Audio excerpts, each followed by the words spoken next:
जिलाधिकारी ने चुनाव से संबंधित मीडिया से कई बातों को किया साझा, दिया कई दिशा निर्देश। ईवीएम मशीन की बारीकी से भी ईवीएम मशीन के बारे में दी गई जानकारी।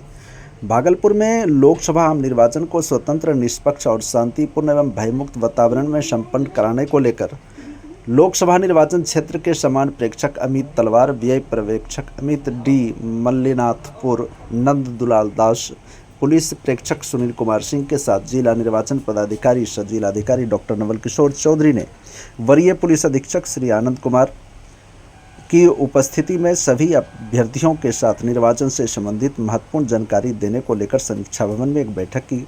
उससे पहले जिलाधिकारी ने मीडिया से बात करते हुए चुनाव की रणनीति पर चर्चा की और उन्होंने शांति और सौहार्दपूर्वक आगामी चुनाव को संपन्न कराने की बात कही। साथ ही उन्होंने प्रेस वार्ता के दौरान किस तरह से ईवीएम मशीन काम करेगी उस पर भी चर्चा किया और डेमो दिखाया। साथ ही उन्होंने लोगों से बढ़ चढ़कर मतदान करने की भी अपील की।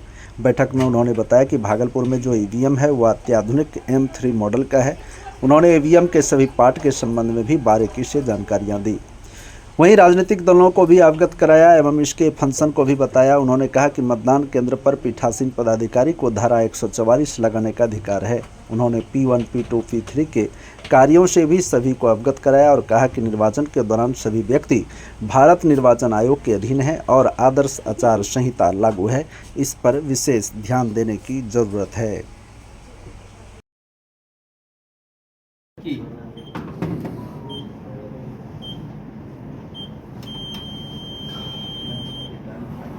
अब हो गया ईवीएम इज रेडी। अब हम वोट के लिए ये हमारा तैयार है और इसमें सबसे बड़ी खासियत है कि जिस समय से ये वोट स्टार्ट करेगा वो स्टार्ट टाइम को शो करेगा और जैसे ही मतदान समाप्त होगा तो जैसे ही क्लोज बटन दबेगा, हमारा जो निश्चित समय है 6 बजे शाम में मतदान जैसे ही समाप्त होगा, क्लोज बटन दबेगा, वो polling PST polling start time और PET polling end time show करेगा।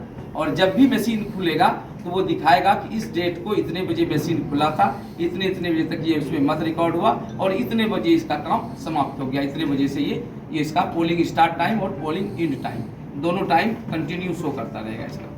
जब भी मशीन खुलेगा, जब भी हम इसके टोटल को देखेंगे तो ये बताएगा कि पोलिंग इन टाइम क्या था इसका, पोलिंग स्टार्ट टाइम क्या था इसका। सबसे करेक्ट है M3 मॉडल। M3 मॉडल जो है बिहार के लिए और खास करके भागलपुर के लिए M3 मॉडल मिला, जो कि पहले की मशीन से कुछ स्लिम है। पहले कुछ मोटा हुआ करता था M2 मॉडल, ये M3 मॉडल है। इसकी कैपेसिटी जो है एक CU से ऐसे 24 BU कनेक्ट हो सकते हैं। ये इसकी क्वालिटी है और इसकी सिक्योरिटी को भी बढ़ाया गया है। इसको सबसे पहले हम लोग जानते हैं संयोजन कैसे करेंगे, जोड़ेंगे कैसे, क्योंकि आप लोगों को भी इसकी जानकारी होनी चाहिए कि ये जैसे ही ये हमारा BU है जिसमें हम लोग बैलेट करते हैं और एक CU है जिससे हम बैलेट कंट्रोल करते हैं, यानी कि यहाँ से बैलेट दिया जाता है और ये बैलेट एक्सेप्ट करता है। इसके द्वारा हम बैलेट एक्सेप्ट कराते हैं और इसकी सत्यता को जांचा जाता है VVPAT में। तो VVPAT के पास एक तार है और BU के पास भी एक तार है और CU के विदाउट वायर है, इसमें वायर नहीं होता है। तो हम वोट जो करते हैं, सबसे पहला जो मतदाता वोट करते हैं वो BU में करते हैं। जो BU में वो बटन प्रेस करते हैं, जिस नंबर को भी वोट करते हैं उसकी सत्यता वो VVPAT में देखना चाहते हैं, तो BU के तार को VVPAT में जोड़ा जाएगा और VVPAT में जो रिकॉर्ड जाएगा वो CU कंट्रोल करेगा। इसलिए इसके कनेक्शन को CU में जो है हम VVPAT के तार पर जोड़ेंगे। इस तरह से तार को जोड़ देंगे। उसके बाद एक सावधानी और बरतनी है कि VVPAT में एक नोब है, ये बैक साइड में एक नोब है जो पेपर रोल को कनेक्ट करता है, पेपर रोल को टाइट करता है। ये भी फुल्ली टाइट है और ये जब है ना ये देखिए लूज हो गया, ये लूज हो गया, ये वर्क के मोड में हो गया क्योंकि ये रोल इस पे जो है ना जी मूव करेगा। और जब ट्रांसपोर्टिंग में जाता है तो ट्रांसपोर्ट के लिए ये सिस्टम है कि ये फिक्स हो जाएगा, तो जर्किन में कहीं हिलेगा नहीं, गिरेगा नहीं, क्योंकि ये तो सील होके जाएगा मतदान केंद्र में। इसलिए जब भी ये ट्रांसपोर्ट मोड होगा तो इसका ये नोब इस तरीके से होगा, ठीक सोए हुए मुद्रा में। और ये जब इसको हम वर्क में लाएंगे, वर्क में लाने के पहले इसको जगाना होगा, यानी कि एक खड़े मुद्रा में करना होगा, ओरिजेंटल करना होगा। उसके बाद ये जब स्विच को हम दे देंगे तभी इसके स्विच को ऑन करेंगे CU के स्विच को। अगर CU के स्विच को अगर हम इस नॉब को वर्क में लाने से पहले ऑन कर देंगे तो फिर हमारा मशीन काम नहीं करेगा। तो CU के स्विच को ऑन करने से पहले इसके नॉब को, वीवीपैट के नॉब को एक्टिव कर लेंगे, एक्टिव मोड में ले आएंगे और CU के स्विच को अब हम ऑन करेंगे। तो CU के स्विच को ऑन करेंगे तो ये शो करता है CU is EVM is on. उनका दस्तखत भी का नमूना भी हमारे पास होता है और हम लोग पोलिंग एजेंट को नियुक्त करते हैं। दूसरा, जब पोलिंग एजेंट 5:30 तक आ जाते हैं तो हम लोग पोलिंग एजेंट के सामने सारा मॉक पोल करते हैं। यदि पोलिंग एजेंट नहीं आते हैं तो उस बूथ पे जो लोग भी उपस्थित हैं, हो सकता है आम आदमी हो सकता है वोटर हो सकता है हमारा कर्मी हो, उनकी उपस्थिति में भी हम, चूँकि मतदान की प्रक्रिया प्रभावित नहीं हो, तो सबके सामने समक्ष हम लोग उसको स्टार्ट करते हैं मॉक पोल। मॉक पोल का मतलब है कि 50 वोट हम लोग डालते हैं। 50 वोट जिस कैंडिडेट पे ख़त्म हो जाए। सपोज कीजिए कि इस बार 12 कैंडिडेट हैं हमारे, तो 12 गुना 4 48 और 2 वोट कैंडिडेट नंबर 1 और 2 को पड़ेगा। 50 वोट पड़ेगा। 50 वोट हम लोग मशीन को ठीक करके 50 वोट डालेंगे। उसके बाद पर्ची को काउंट करते हैं कि 50 वोट जैसे कि 4-4 वोट सभी कैंडिडेट को और 2 वोट एक्स्ट्रा कैंडिडेट नंबर 1 और 2 को पड़ा, तो पर्ची काउंट करते हैं। उस पर्ची में मिलान करते हैं कि कहीं किसी को गलत तो नहीं हो गया। यदि इसको 4 वोट दिया उसको 5 तो नहीं पड़ गया, या किसी को 5 दिया किसी को 4 तो नहीं हो गया।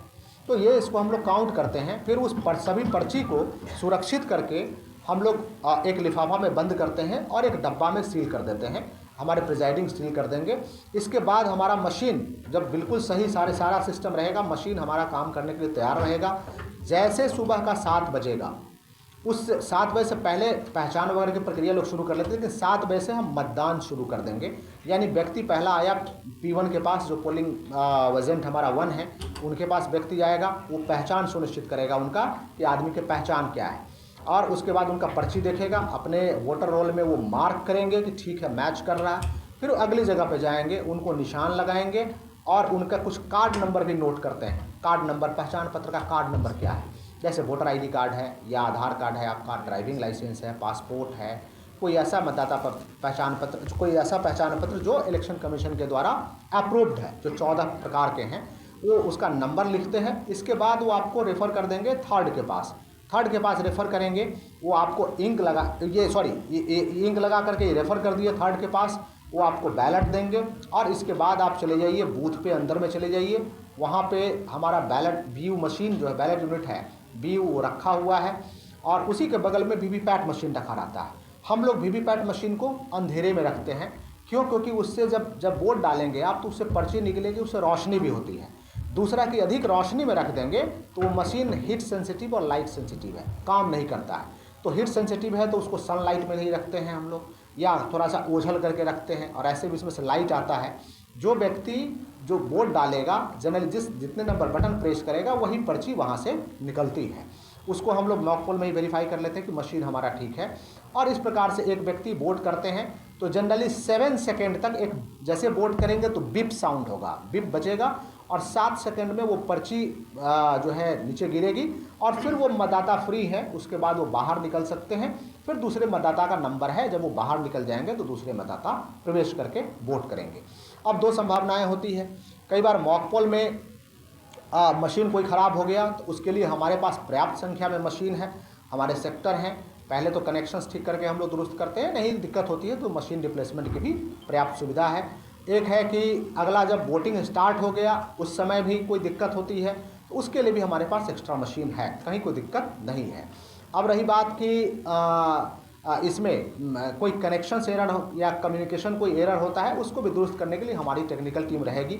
वैसे आप लोगों को अवगत कराना चाहेंगे हम कि हमारे ज़िले में काफ़ी उच्च क्वालिटी की मशीन है, जो रिसेंट मशीन है वही मशीन हमारे ज़िले में प्रोवाइड किया गया है।